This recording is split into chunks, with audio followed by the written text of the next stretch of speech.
आमेन। प्रभु का धन्यवाद हो। सो ये समय के लिए परमेश्वर महान और सर्वशक्तिमान है।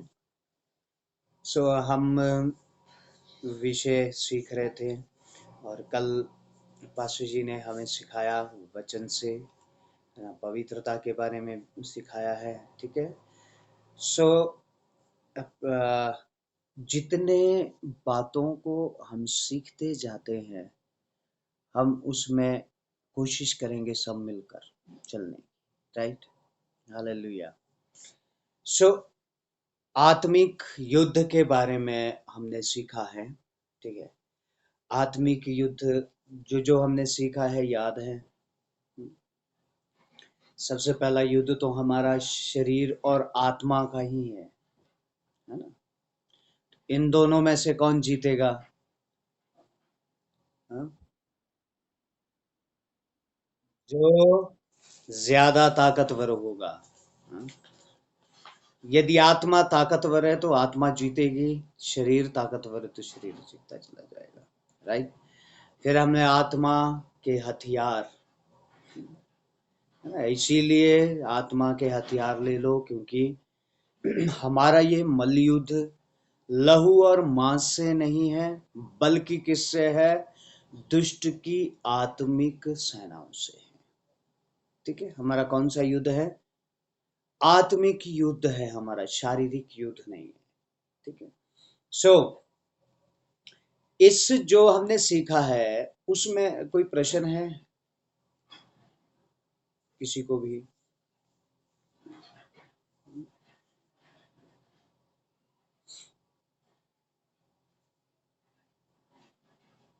समझ आ गया कि समझ आया?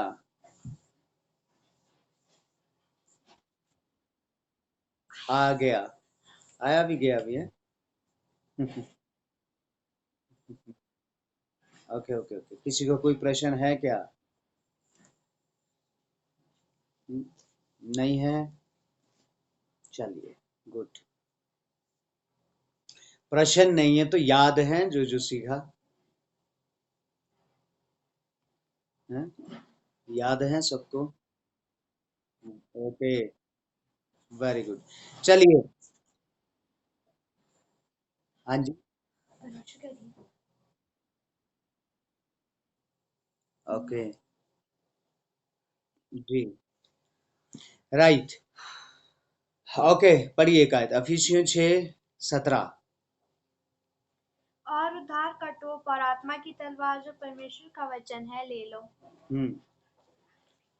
उद्धार का ठोप और आत्मा की तलवार, जो लास्ट का हमने सीखा था, उद्धार का ठोप, आत्मा की तलवार ले लो, जो कि परमेश्वर का वचन है। परमेश्वर का वचन क्या है? आत्मा की तलवार। इसीलिए हमें बाइबल पढ़ना भी जरूरी है। ठीक है। इसलिए हमें बाइबल पढ़ना जरूरी है। ये जो 66 पुस्तकें हैं, ये परमेश्वर की आत्मा की प्रेरणा के द्वारा लिखी गई हैं। ठीक है। और ये किसके लिए लिखी गई है? हम लोगों के लिए, ताकि हम क्या होते चले जाएं? सिद्ध होते चले जाएं। किसके लिए लिखी है? हमारे लिए। ठीक है। मैं पहले भी कह चुका हूं, परमेश्वर कोई भी काम मिथ्या नहीं करता है ना, बिना मतलब का नहीं करता। ठीक है। हम कोई एक आधी किताब एक्स्ट्रा बिना मतलब से लिख सकते हैं, लेकिन परमेश्वर जितना लिखा, यदि ये 66 पुस्तकें हमारे हाथ में पहुंच, इसका मतलब इन सब पुस्तकों की हमें आवश्यकता है। इसका मतलब क्या है? इन सब पुस्तकों की हमें आवश्यकता है। राइट। चलिए, इसी में ही 17-18 आयत भी पढ़ दीजिए। हर समय और हर प्रकार से आत्मा में प्रार्थना और विनती करते रहो, और इसीलिए जागते रहो कि सब पवित्र लोगों के लिए लगातार विनती किया करो। हमने तो आत्मा के हथियार ले लिए जी, हमें क्या जरूरत है अब प्रार्थना की? क्या बोलते हम? है सब पता है, हमें क्या जरूरत है अभी प्रार्थना करने की। अब ये आत्मा के हथियार आएंगे कैसे? लगातार प्रार्थना करने से। ये कैसे आएंगे? ये आगे कहेगा इसीलिए हर समय, नहीं तो यदि जरूरत नहीं होती, प्रार्थना की जरूरत नहीं होती। पिछले दिनों में कुछ ऐसी हमारे आपस में बात हो रही थी, शायद राहुल ने प्रश्न पूछा था, ठीक है। यदि जरूरत नहीं होती तो क्या कहना था यहाँ पर, परमेश्वर के वचन में लिखना था अब हथियार आ गया है, कोई बात नहीं, लड़ते रहो, कोई प्रार्थना की जरूरत नहीं है, कोई कुछ नहीं है। लेकिन यहाँ लिखा है लगातार, लगातार प्रार्थना में लगे रहो, क्योंकि प्रार्थनाओं के द्वारा ही, प्रार्थना के द्वारा ही ये हथियार हम में मिलते हैं, हमारे पास बने रहते हैं। प्रार्थना के द्वारा ही ये हथियार हमें मिलते हैं। और क्या लिखा? प्रार्थना करते रहो और जागते रहो। और कैसे रहना है? जागते रहना है। फौजी सो सकता है कभी बॉर्डर पे? है? नहीं सो सकता ना। हम भी क्या है? फौजी है ना, ठीक है। हम भी लड़ रहे हैं, ठीक है। लड़ किससे रहे हैं? ठीक है, शैतान की आत्मिक सेनाओं से लड़ रहे हैं, यानी कि संसार का ईश्वर वही है, ठीक है। कि कौन है वो? संसार का ईश्वर है, और हम उसी के इस संसार में रहकर हम उसी से ही युद्ध लड़ रहे हैं, उसी से ही हमारा युद्ध है। हमारा युद्ध किस लिए है? अब जो उसने परमेश्वर की चीजों, परमेश्वर की सृष्टि, परमेश्वर के लोगों के ऊपर जो उसने कब्जा किया हुआ है, उसको यीशु के नाम से छुड़ाना, ठीक है। प्लॉट किसका है? परमेश्वर का है। कीमत किसने दी हुई है? यीशु मसीह ने।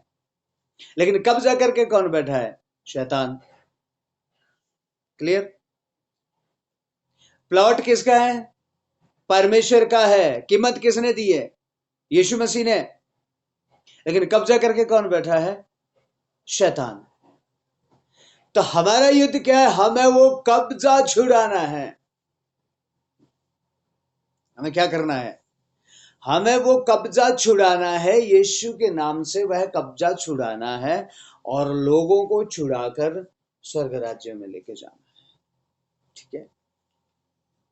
और इसीलिए हमें जरूरत क्या है? हर समय प्रार्थना। यानी कि हम इस समय किसके बीच में घुसे हुए हैं? शत्रुओं के बीच में।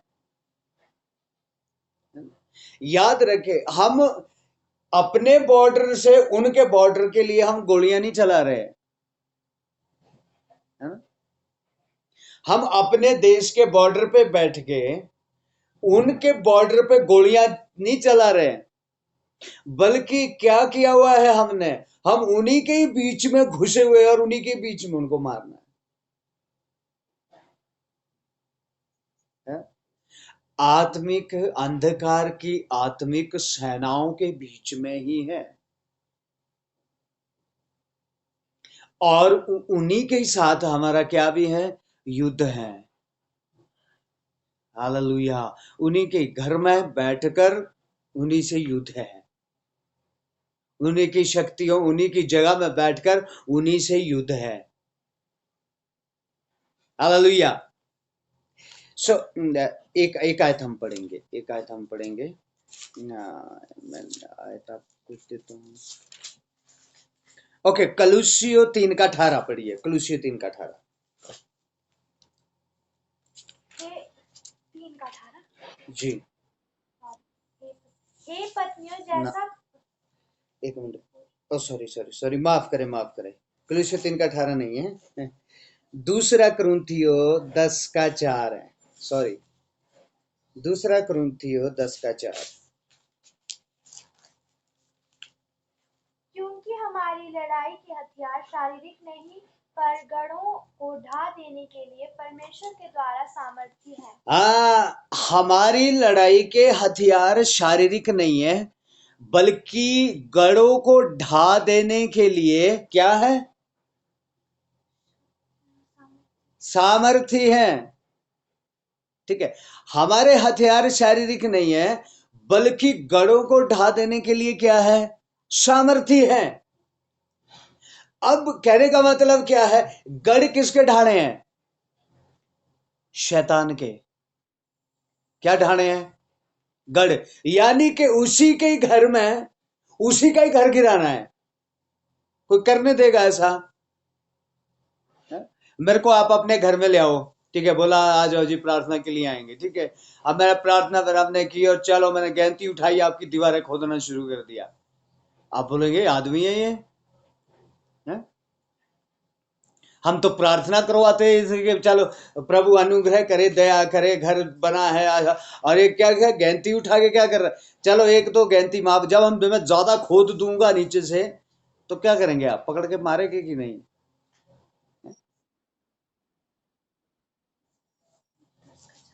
10 का 4, ठीक है। क्या करेंगे, माफ करेंगे? नहीं।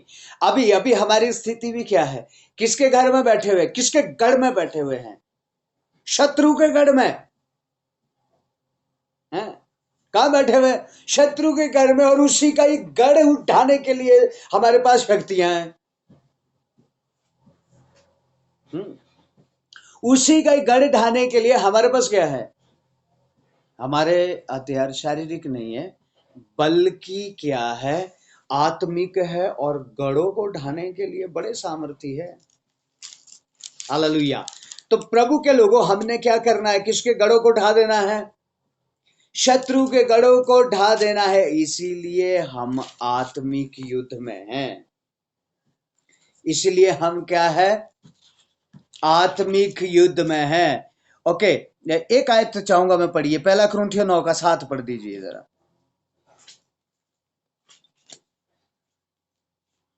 1 कुरिन्थियों 9 का 7।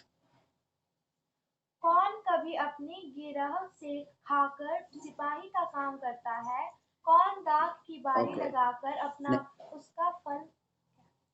ओके, नहीं, 2 कुरिन्थियों 6 का 7 पढ़िए। ओके, ये भी वचन अच्छा, 2 कुरिन्थियों 6 का 7। सच्चे प्रेम से, सत्य के वचन से, परमेश्वर की सामर्थ्य से, धार्मिकता के हथियार से जो दाहिने बाएं हाथों में है, हाँ, आदर और निरादर से, दुर्नाम और सुनाम से, यद्यपि भरमाने वालों जैसे मालूम होते हैं तो भी सच्चे हैं। बस बस, अब बड़े ध्यान से सुनो प्रभु के लोगों, यहाँ क्या लिखा है, सच्चे प्रेम से, सत्य के वचन से, परमेश्वर की सामर्थ से, और धार्मिकता के हथियारों से जो दाहिने और बाएं हैं। ठीक है, ये हथियार किसके हैं, हमारे पास है, दाएं बाएं हमने हथियारों को पकड़ा है। ठीक है, अब देखने में कैसे लगते देखो, देखने में कैसे लगते, निरादर के योग्य, लेकिन तो भी सिद्ध है, मरे हुए के जैसे, पर देखो फिर भी जीवित है, मार खाने वाले के सदृश्य है, परंतु प्राण से मारे नहीं जाते, शो करने के समान है, परंतु सर्वदा आनंद करते रहते, कंगालों के जैसे, परंतु बहुतों को धनवान बना देते हैं। हालेलुया। कैसा पौलुस क्या कहता है, मैं शरीर में तो दुर्बल हूं, बड़ा पतला हूं। ठीक है, लोग मुझसे डरते नहीं है, लोग डरते नहीं है मेरे शरीर को देखकर, वो मुझे मारने के लिए आते हैं, लेकिन जब शैतान मेरी ओर देखता है तो वो थरथरा जाता है ना? समझ आ रहा है? लोग मेरे शरीर को देखकर भय नहीं खाते, क्योंकि मैं दुबला पतला मारा हुआ सा कंगाल सा दिखता हूं। लेकिन जब शैतान देखता है तो मालूम क्या कहता है, इस आदमी से दूर रहना, क्योंकि इसके पास गढ़ों को ढा देने की ताकत है। हालेलुया। क्योंकि इसके पास क्या है, गढ़ों को ढा देने की ताकत। सो प्रभु के लोगों, हमें भी कहां काय में मजबूत होना है, आत्मा में, ताकि हमारे पास भी क्या रहे, गढ़ों को ढा देने की ताकत, ताकि शत्रु जब हमारी ओर देखे तो वो थर थर आ जाए कि इसके पास गढ़ों को ढा देने की ताकत है। हालेलुया। अफिसियों में एक आयत हम पढ़ेंगे, अफिसियों 2:2। अफिसियों 2:2 पढ़ दीजिए। जिनमें तुम पहले इस संसार की रीति पर और आकाश के अधिकार के हाकिम अर्थात उस आत्मा के अनुसार चलते थे जो अब भी आज्ञा न मानने वालों में हाँ, कार्य करता है। ओके, क्या लिखा है? किसके अनुसार चलते थे अभी तक? आकाश के हाकिम। कौन है आकाश के हाकिम? हम्म, यहाँ कहाँ है? ये भी आकाश में है ना, ठीक है। कहां पर है? ये भी आकाश में है, जैसा 12 आयत में भी लिखा हुआ है, 6:12 में। तुम्हारा मल युद्ध किससे है? आत्मिक शक्तियों से, जो कि कहाँ है? आकाश में है। अभी देखिए, ये आप है, ये वो शक्तियां हैं। अभी परमेश्वर ऊपर है, ये वो शक्तियां हैं आकाश में जो घूम रही है। अभी तक हम लोग किसके अधिकार में थे? इन शक्तियों के अधिकार में, क्योंकि यहां से ऊपर हमारा कोई नाता नहीं था, ठीक है। जैसे ये चलाती थी वैसे चलते थे, जैसे वे बोलती थी वैसे करते थे। इन शक्तियों के अनुसार हम कार्यों को करते थे, ठीक है। किसके अधीन में थे? इन आकाश की शक्तियों के अधीन में। ये पूरा संसार किसके अधीन में है? इन आकाश की शक्तियों के अधीन में है, क्योंकि वह संसार का ईश्वर है। क्योंकि वह क्या है? संसार का ईश्वर है। अब ये जितने भी इस पृथ्वी के ऊपर अधिकार जो अभी चल रहे हैं, ये किसके अधीन में है? आकाश की शक्तियों के अधीन में। किसके अधीन में है ये? आकाश की शक्तियों के अधीन में। क्योंकि यहां देखो 6:10, फिर 6:12 पढ़ दीजिए एक बार, अफिसियों 6:12 जरा। क्योंकि हमारा यह मल्लयुद्ध लहू और मांस से नहीं परंतु प्रधानों से और अधिकारियों से और इस संसार के अंधकार के हाकिमों से और उस दुष्टता की आत्मिक सेनाओं से है जो आकाश में है। किस किस से युद्ध है हमारा? प्रधानों से, अधिकारियों से। इसका मतलब क्या? कल सुबह आप अपने प्रधानों से लड़ने जाना है? किसे लड़ने जाना? प्रधानों से लड़ने जाना है, लिखा ना, प्रधानों से, अधिकारियों से।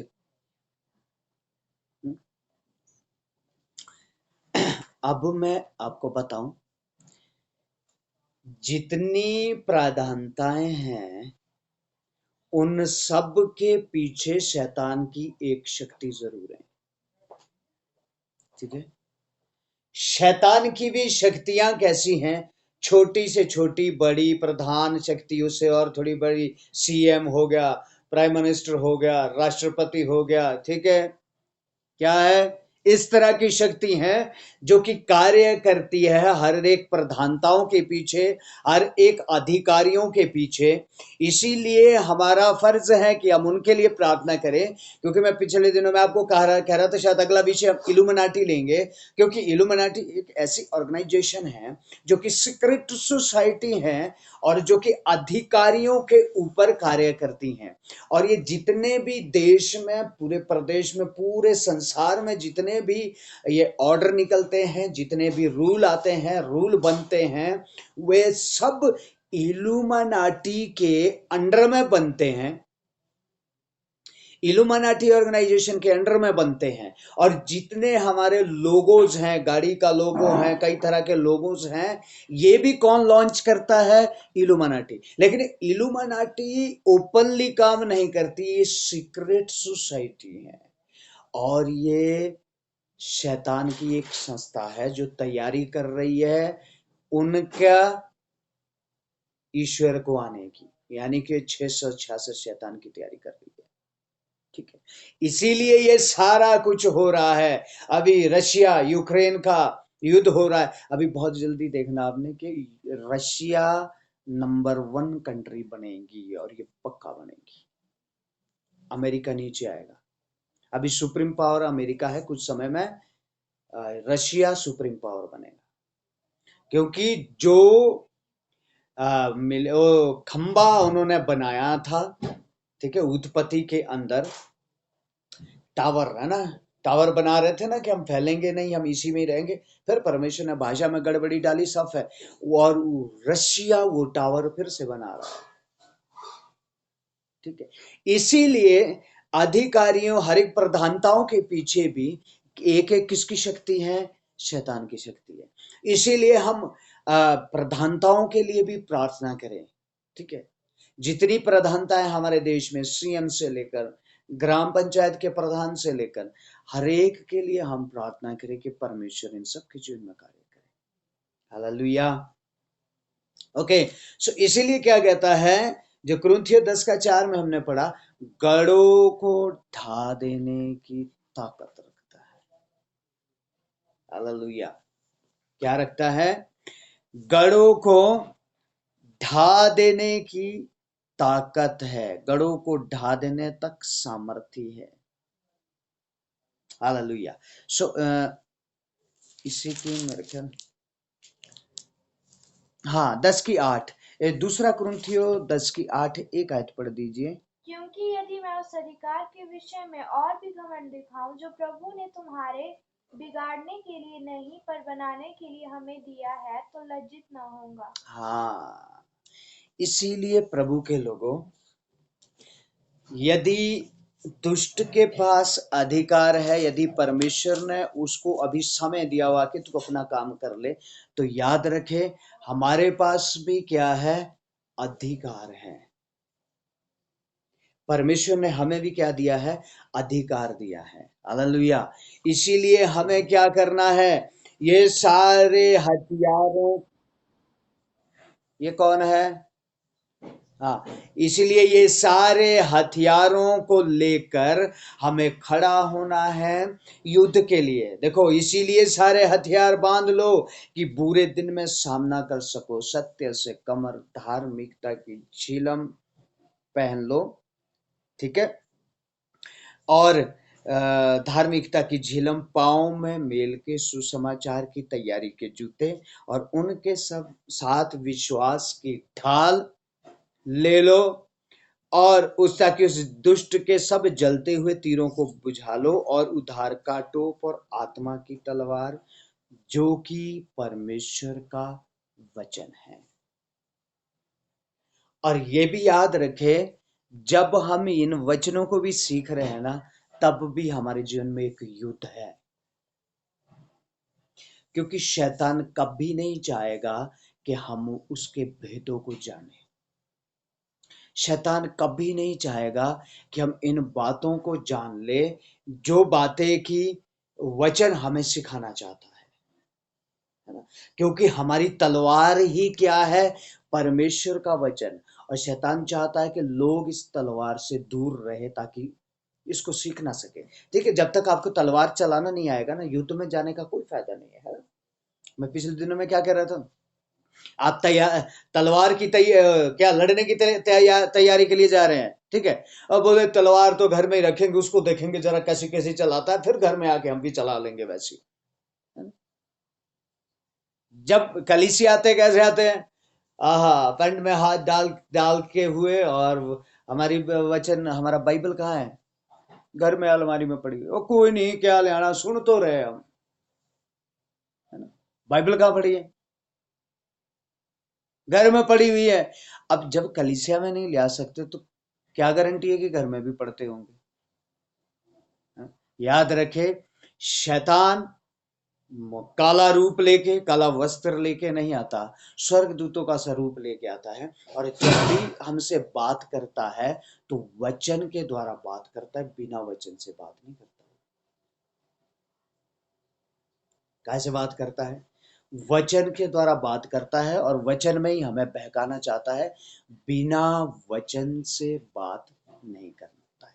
इसीलिए प्रभु के लोगों, यहाँ आगे क्या लिखा हुआ है, इसीलिए लगातार प्रार्थना में लगे रहो, हर समय प्रार्थना किया करो, पवित्र लोगों के लिए प्रार्थना किया करो, एक दूसरे के लिए प्रार्थना किया करो, ताकि कोई भी गिरे ना, ताकि कोई भी कमजोर ना पड़े। हालेलुया। एक दूसरे के लिए क्या किया करो, क्या लिखा हुआ है यहाँ पर, पवित्र लोगों के लिए भी लगातार प्रार्थना किया करो। और पौलुस यहां तक कह रहा है, मेरे लिए भी प्रार्थना किया करो, ताकि बोलते समय ऐसा प्रबल वचन दिया जाए कि मैं हयाब से हिम्मत के साथ प्रभु तरह सुसमाचार सुनाऊं। इसीलिए प्रभु के लोगों, सेवक लोगों के लिए प्रार्थना किया करो। याद रखे, जो सेवक लोग होते हैं वो कलीसिया से ज्यादा युद्ध में होते हैं।